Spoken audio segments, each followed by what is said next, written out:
और एक हाथी अचानक से एक शख्स के पीछे पड़ गया, फिर तो उस शख्स के पसीने ही छूट गए। ये वीडियो आके आपको दिखाएंगे। साथ ही आपको दिखाएंगे अगर आपको नींबू चाहिए तो मोबाइल खरीदना होगा। चौंकिए नहीं, मार्केट में ऐसा ऑफर आया है। ये खबर देखने से पहले सुपर 30 पर नजर डाल लेते हैं। सुपर 30 में सबसे पहले हम आपको दिखाएंगे राज्य से जुड़ी कुछ बड़ी खबरें। जहांगीरपुरी में अवैध निर्माण पर चले बुलडोजर के खिलाफ दायर याचिका पर आज सुप्रीम कोर्ट में सुनवाई होगी। सुप्रीम कोर्ट के जस्टिस एल नागेश्वर राव और बी.आर. गवई की बेंच मामले की सुनवाई करेगी। अवैध निर्माण के खिलाफ कल एमसीडी ने कार्रवाई शुरू की थी। अतिक्रमण पर बुलडोजर चलना ही शुरू हुआ था कि याचिकाकर्ता के वकील सुप्रीम कोर्ट पहुंच गए। सुप्रीम कोर्ट ने याचिका पर तुरंत सुनवाई तो नहीं की, लेकिन फिलहाल कार्रवाई पर रोक लगा दी। मियत उलेमाए हिंद की याचिका पर आज सुनवाई होगी।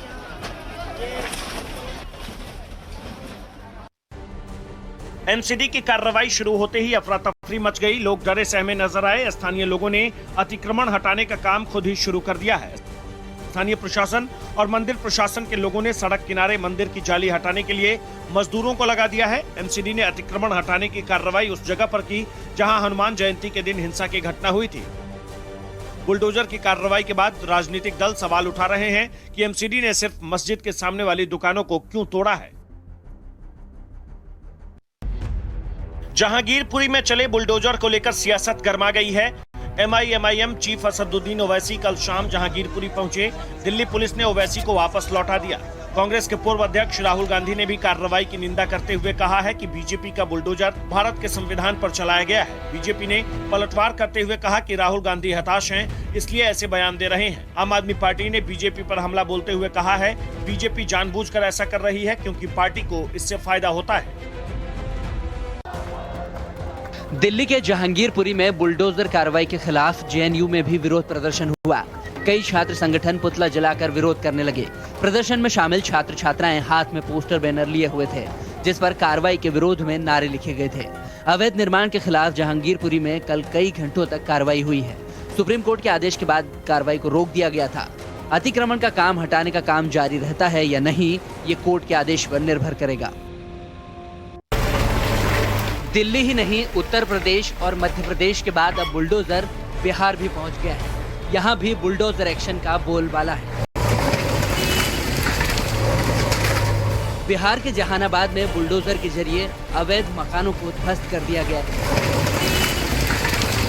प्रशासन के मुताबिक दबंगों ने जहानाबाद में सरकारी जमीन पर अवैध कब्जा कर रखा था, जिसके बाद प्रशासन की टीम सुरक्षा बलों के साथ मौके पर पहुंची और सभी अवैध कब्जों को हटा दिया गया। हिंसा के बाद मध्य प्रदेश के खरगोन में अब धीरे धीरे जिंदगी पटरी पर लौट रही है। पुलिस ने आज भी खरगोन में सुबह 10 बजे से लेकर शाम 4 बजे तक कर्फ्यू में ढील देने का फैसला किया है। दंगाइयों के खिलाफ पुलिस का एक्शन भी जारी है। दंगे के आरोपियों के खिलाफ 10-10 हजार रुपए का इनाम घोषित किया गया है। खरगोन दंगों में 106 आरोपी फरार हैं, जिन्हें गिरफ्तार किया जाना है। इस बीच पुलिस ने 2 आरोपियों मोहसिन और नवाज के खिलाफ एनएसए लगाया है। साथ ही कुछ और लोगों पर भी एनएसए लगाया जा सकता है। द बर्निंग बस की ये तस्वीरें देश की राजधानी दिल्ली की हैं। आईटीओ इलाके में बीती रात एक बस में भीषण आग लग गई। आईटीओ रेड लाइट पर विधानसभा के पास हुए हादसे में राहत की बात ये रही कि समय रहते बस से लोगों को निकाल लिया गया था। आग इतनी तेज थी कि उसकी लपटें दूर से ही दिखाई दे रही थी। मौके पर मौजूद पुलिस ने फायर ब्रिगेड को सूचना दी, जिसके बाद आग पर काबू पाया गया, लेकिन जब तक आग बुझ पाती पूरी बस जलकर खाक हो चुकी थी। दिल्ली में सोने की तस्करी के एक अनोखे मामले का भंडाफोड़ हुआ है। एयरपोर्ट पर एक ऐसे शख्स को गिरफ्तार किया गया है जो सोने का पेस्ट बनाकर उसे अपने बालों में लगाकर दिल्ली आया था, लेकिन उसकी सारी चालाकी उस वक्त धरी की धरी रह गई जब जवानों ने उसे दबोच लिया। दिल्ली के आईजीआई एयरपोर्ट पर करीब 26 लाख रुपए के सोने को केमिकल पेस्ट में तब्दील कर बालों में छिपाकर ला रहे शख्स को टर्मिनल 3 पर ग्रीन चैनल के पास गिरफ्तार किया गया। अबू धाबी से गोल्ड स्मगलिंग के मामले में खुफिया जानकारी के बाद आरोपी को करीब 630 ग्राम सोने के पेस्ट के साथ अरेस्ट कर लिया गया। राजधानी दिल्ली में अपराधी कितने बेखौफ हो गए हैं, इसका अंदाजा गाजीपुर इलाके में हुई गोलीबारी से लगाया जा सकता है, जहां बदमाशों ने बीजेपी नेता जीतू चौधरी को गोलियों से भूनकर मौत के घाट उतार दिया। बताया जा रहा है कि बदमाशों ने बीजेपी नेता जीतू चौधरी पर 6 गोलियां दागी हैं। बीजेपी के मयूर विहार इलाके के मंत्री जीतू चौधरी को शाम 6:30 बजे उनके घर के नीचे ही 2 बाइक सवार बदमाशों ने मौत के घाट उतार दिया। पुलिस आरोपियों की सर्चिंग में जुटी हुई है। अगर आपका बच्चा भी स्कूल बस से जाता है तो इस खबर को आपको ध्यान से देखना चाहिए। गाजियाबाद के मोदी नगर में चौथी क्लास का छात्र स्कूल जा रहा था और चलती बस से उसने अपना सर बाहर निकाला। तभी बस के यू टर्न लेने पर कॉलोनी के गेट से बच्चे का सर टकरा गया, जिससे मौके पर ही उसकी दर्दनाक मौत हो गई। जिसके बाद परिजनों ने स्कूल में तोड़फोड़ कर दी। बच्चे की मौत पर परिजन ने जमकर हंगामा किया। इस मामले में सीएम योगी ने दुख जताकर पूरे मामले की रिपोर्ट तलब की है। बिहार के दरभंगा में 13 साल बाद एक मासूम के हत्यारों को सजा मिली है। कोर्ट ने 10 साल की बच्ची की हत्या में शामिल 7 महिलाओं को दोषी मानते हुए सभी को आजीवन कारावास की सजा सुनाई है। कोर्ट के 13 साल बाद आए फैसले में एडीजी संजीव कुमार सिंह ने 7 दोषी महिलाओं को सख्त सजा सुनाई है। पीड़ित परिवार के वकील ने फैसले की जानकारी दी है। दरअसल हाया घाट में रास्ते के विवाद को लेकर खाना लेकर जा रही बच्ची को महिलाओं ने पीट कर मार दिया था। और चलिए अब सुपर 30 में आपको दिखाते हैं देश की बड़ी खबरें। आज श्री गुरु तेग बहादुर जी का 400वां प्रकाश पर्व है।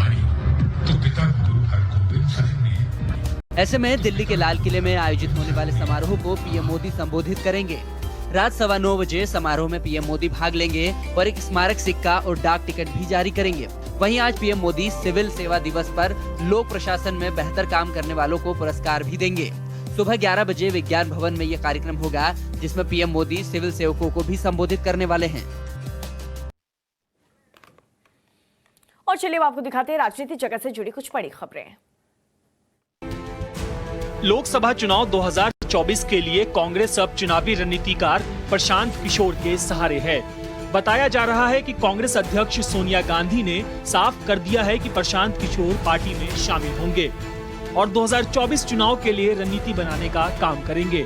सोनिया ने कांग्रेस के वरिष्ठ नेताओं को दो टूक कहा है कि आपके जो भी सवाल हैं वो आप प्रशांत किशोर से पूछें। हाल ही में पीके ने कांग्रेस नेताओं के सामने 52 स्लाइड का प्रेजेंटेशन दिया है।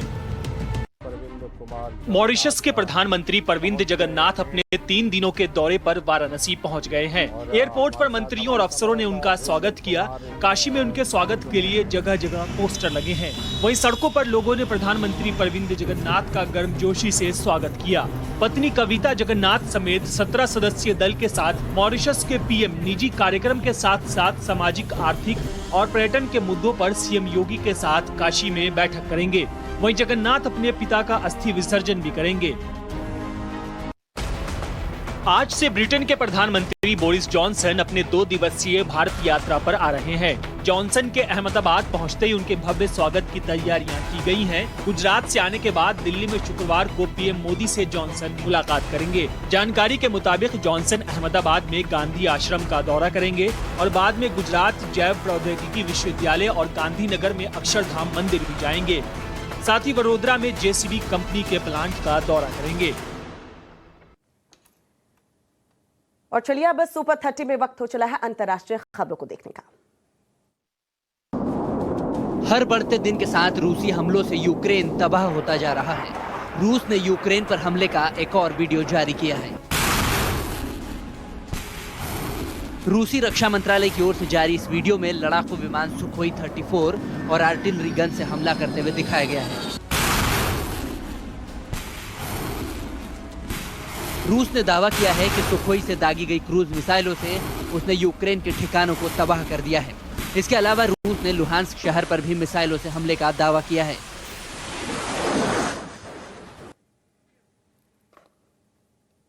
और सुपर 30 में अब आपको दिखाते हैं खेल और मनोरंजन जगत से जुड़ी कुछ बड़ी खबरें। दिल्ली कैपिटल्स आईपीएल 2022 में जीत की राह पर लौट कर आई है। डीसी ने कल पंजाब किंग्स के खिलाफ 9 विकेट से धमाकेदार जीत दर्ज की। मुंबई के ब्रेबॉर्न स्टेडियम में खेले गए मुकाबले में डीसी के गेंदबाजों ने पंजाब को निर्धारित 20 ओवर में 115 रन पर ढेर कर दिया। इसके बाद दिल्ली ने सलामी बल्लेबाजों के शानदार प्रदर्शन के दम पर आसानी से 10.3 ओवर में टारगेट हासिल कर लिया। मैच में डेविड वार्नर ने 200 के स्ट्राइक रेट से 60 रन बनाए, जिसके बाद वार्नर का पुष्पा फिल्म का पोज वायरल हो रहा है।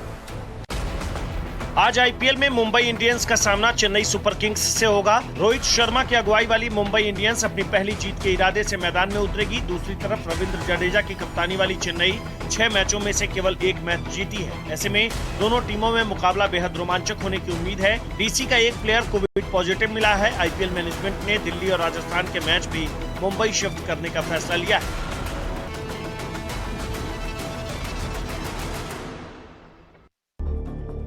आईपीएल के बीच धुआंधार ऑलराउंडर और वेस्टइंडीज के कप्तान पोलार्ड ने इंटरनेशनल क्रिकेट से संन्यास का ऐलान कर दिया है। मुंबई इंडियंस टीम की ओर से खेल रहे किरण पोलार्ड के फैसले से क्रिकेट फैन काफी ज्यादा हैरान हैं। वेस्टइंडीज के T20 और वनडे टीम के कप्तान पोलार्ड आईपीएल और बाकी विदेशी लीग में खेलते हुए दिखाई देंगे। पोलार्ड ने T20 में 11,000 से ज्यादा रन बनाए हैं और 300 से ज्यादा विकेट भी झटके हैं। हालांकि इस बार आईपीएल में उनका फॉर्म अच्छा नहीं है।